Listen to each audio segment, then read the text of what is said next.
Everyone వర్షం అయితే start అయింది 2 గంటలకి కరెక్ట్ మధ్యాహ్నం. కానీ వాతావరణం చూడండి ఈవినింగ్ టైం లాగా మారిపోయింది అనమాట. అంతా కూడా షాప్ బంద్ చేసి భోజనానికని వచ్చాం. ఫుల్ వర్షం స్టార్ట్ అయ్యి డబ్బా పడింది. మళ్ళీ ఆగి మళ్ళీ చినుకులు స్టార్ట్ అయ్యాయి.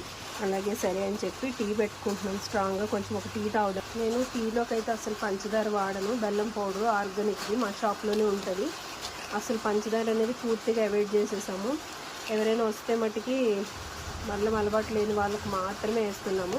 లేకపోతే చక్కగా ఒక స్పూన్ కుండీలో లోటాలో వేసుకొని టీ వడపోసుకొని చక్కగా తిరగబోసుకొని తాగేస్తామన్నమాట. కొంచెం హెడేక్గా కూడా ఉంది, అందుకే టీ పెట్టేసాం.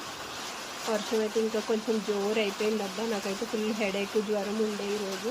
ఇంకొక విషయం, నేను ప్రతి వీడియోలో చూపిస్తూ ఉంటాను చాలాసార్లు అమ్మ వంటిల్లు.